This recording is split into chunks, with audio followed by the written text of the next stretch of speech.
조갑제 TV 시청자 여러분 안녕하십니까. 2025년 2월 13일 오전 11시입니다.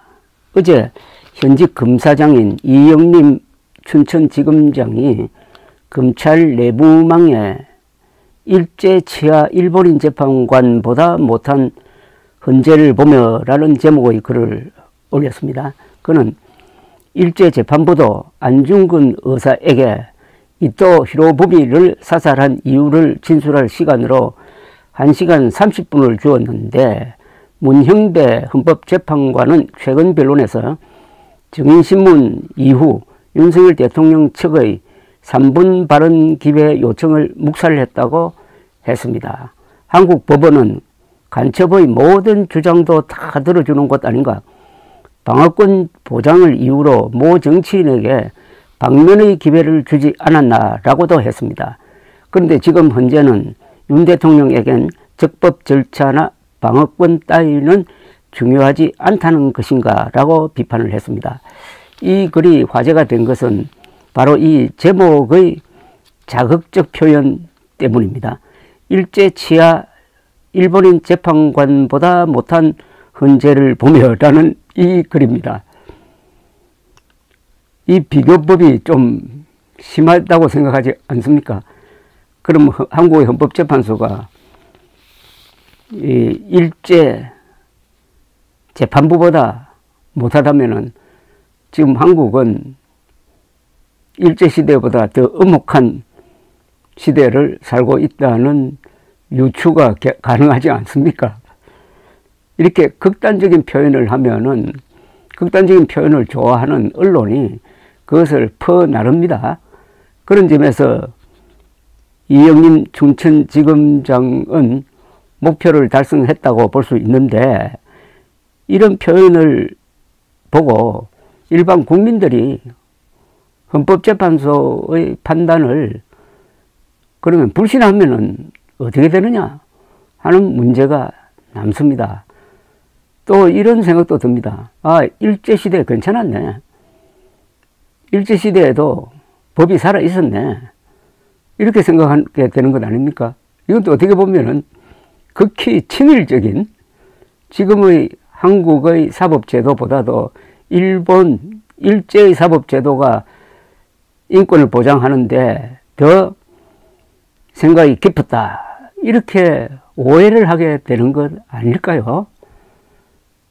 문제는 그런 비판을 하는 언론이 하나도 없습니다. 지금 왜 하필 일제에 비교했느냐 이런 데 대한 비판 의식이 없는 것이 최근에 한 사례를 보면은 이게 보편화되고 있는 게 아닌가 하는 생각이 듭니다. 진영 논리에 빠져가지고 자기 편들기 위해서는 국가 체면이나 국가 이익도 다 내팽개쳐버리는 그게 바로 윤석열 지지자들이 요사이 들고 다니는 표입니다.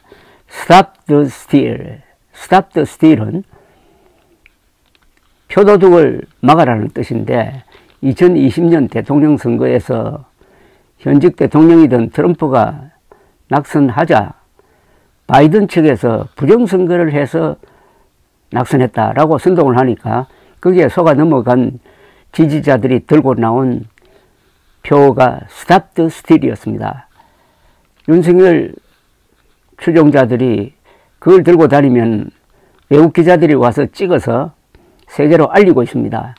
가장 유명한 상징적 사진이 되고 말았습니다. 그걸 보는 사람들은 아, 한국도 선거 부정을 하는 나라구나 라고 생각하게 되지 않겠습니까? 그게 국가 이익에 도움이 됩니까? 그런데 그것을 비판하는 언론을 저는 본 적이 없습니다. 제가 이때 언론이라고 하면은 보수적 언론이라고 하겠습니다. 좌파적 언론이야 그걸 비판하겠지만은 보수적 언론이 보수라고 하면은 국가 이익, 국가, 국군, 애국심을 원래 중심에 놓고 생각하는 사람들입니다. 국가 이익을 훼손하는 국가 체면을 망가뜨리는 Stop the Steal에 대해서는 비판 한마디 하지 않는 언론, 특히 조선일보가 현직 검사장 일제 재판관도 못한 헌재라는 라는 제목으로 글을 썼다고 해가지고 이걸 또 소개하는 사설까지 있었습니다. 일단 조선일보 사설을 소개해 드리겠습니다. 헌재는 윤 대통령 탄핵 심판에서 당사자가 부인한 검찰 조서를 증거로 쓸 수 있다고 밝혔다. 윤 대통령에게 불리한 검찰 진술을 증거로 쓰겠다는 뜻이다.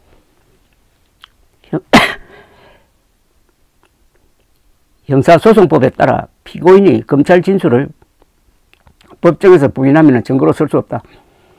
탄핵 심판은 형사소송법을 준용하게 되어 있다. 그런데도 헌재는 헌법재판과 형사재판은 다르다고 한다. 증거 신빙성은 재판부가 판단해도 증거 능력 여부는 법률 기준을 따라야 하는 것 아닌가. 이뿐 아니다. 일반 재판에도 없는 초시계까지 동원해 핵심 증인의 신문시간을 90분으로 제한했다. 반박할 기회를 봉쇄하는 것이다. 윤 대통령 측이 신청한 한덕수 총리 등 증인신문도 하지 않기로 했다. 지금까지 대통령 측이 신청한 증인 34명 중 8명만 채택되었다. 박근혜 대통령 탄핵 심판 변론은 17차에 걸쳐 진행됐는데 윤 대통령은 8차까지만 잡혀 있다. 무엇에 쫓겨서 일어나? 대통령 파면 재판은 주권자인 국민이 선거로 내린 결정을 바꾸는 국가 중대사다. 신속한 진행도 필요하지만 공정하고 적법한 절차를 지키는 것이 중요하다. 그래야 어떤 결과가 나오더라도 국민이 수긍할 수 있기 때문이다. 이영림 검사장은 헌재 또한 불법 행위로 국민의 판단 대상이 되는 것은 아니냐고 했다. 이런 걱정을 하는 국민이 적지 않다라고만 했습니다. 헌법재판소가 지금 불공정하게 탄핵 심판을 진행하고 있다는 점을 집중적으로 부각시켰습니다. 이게 과연 공정한 사설이냐 하는 데 대해서는 이견이 있을 것입니다. 윤석열 대통령은 자신이 직접 헌법재판소에서 나와서 적극적으로 변론을 하고 있습니다. 그것을 헌법재판관들이 막지 않고 있습니다. 그렇다면 방어권을 충분히 보장하는 거죠. 박근혜, 노무현 두 당시 대통령은 자신이 나오지 않았습니다. 윤석열 대통령은 거의 매일 출석하고 있습니다. 이게 방어권 아닙니까? 다만 어떤 사유로 해가지고 부분적으로 발언을 제한할 수는 있죠. 그러나 윤석열 대통령이 상당히 길게 어떤 내용을 보면 상당히 횡설수설하는 말도 있는데 중간에 헌법재판관이 중단시키는 걸 저는 본 적이 없습니다. 그리고 형사재판은 좀 길어져도 괜찮지만은 대통령 탄핵 심판은 신속하게 진행되어야 합니다. 그래야 국가 권력의 공백사태를 막을 수 있는 것 아닙니까? 그것을 감안해가지고 사설을 써야 되는 것 아니냐 하는 생각이 들고, 오늘 조선일보는 헌법재판소의 지금 심리에 대해서 불공정성을 지적하는 여러 개의 글을 올리고 있는데, 정치부 차장이 쓴 칼럼의 마지막에는 이런 문장이 나옵니다. 하지만 분명한 건 내란 피의자이자 탄핵 피청구인인 대통령이 좋건 싫건 간에 그 또한 간첩도 대한민국 법정에서 누린 절차적 정의와 정당성만큼은 보장받아야 한다는 것이다. 이게 또 간첩 이야기가 나왔습니다. 일제 이야기가 나오더니 간첩 이야기가 나왔습니다.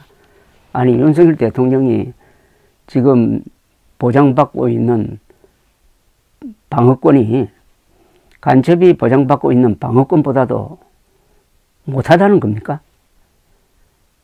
간첩, 일제, 윤석열, 이거를 자꾸 등식화하면은 이게 국민들을 자극하고 언론에도 크게 보도될 것이다 라고 생각하면서 계속 표현의 인플레 현상이 지금 언론에도 나타나고 있습니다. 그 결과를 생각했느냐 이거죠. 그 결과는 결국 헌법재판소에 대한 불신입니다. 그런데 헌법재판소와 대법원의 결정이나 선고는 불복할 수가 없습니다. 특수한 경우에 재심 신청을 할 수 있을 뿐입니다. 그렇다면 무조건, 거의 무조건 받아들여야 합니다. 이런 식으로 헌법재판소에 대한 전면적인 불신을 자극하는 기사가 쌓이면은 헌법재판소와 대법원의 결정이나 선고를 국민들이 믿지 않게 되고, 그 다음은 어떻게 되느냐는 겁니다. 국민들이 존중하지 않는다? 그럼 나중에 당사자도 존중하지 않는다? 그러면은 한국의 사법체계는 무너지는 거죠. 사법체계가 무너지면 어떻게 됩니까? 폭력이 지배하는, 또는 돈이 지배하는 정글로 돌아가는 것 아닙니까? 한국의 사법제도는 물론 완벽하지 않겠죠. 아니, 세계에서 완벽한 사법제도를 가진 나라가 어디 있습니까? 항상 문제가 있습니다. 그럼 그걸 또 고치면 돼요. 그러나 사법제도 자체를 무너뜨리려고 하는 총체적 불신 선동을 조선일보가 지금 앞장서서 하고 있는 것 아니냐? 어떻게 검사장이 한국의 사법 그 핵심인 헌법재판소를 일제 재판소보다 못한 존재로 비방한 글을 아무 비판 없이 거기에 자신의 의견까지 붙여가지고 소개해주는 사설이 조선일보에 실릴 수 있습니까? 일제시대가 어떤 시대였는지 누구보다도 잘 아는 언론이 조선일보 아닙니까? 감사합니다.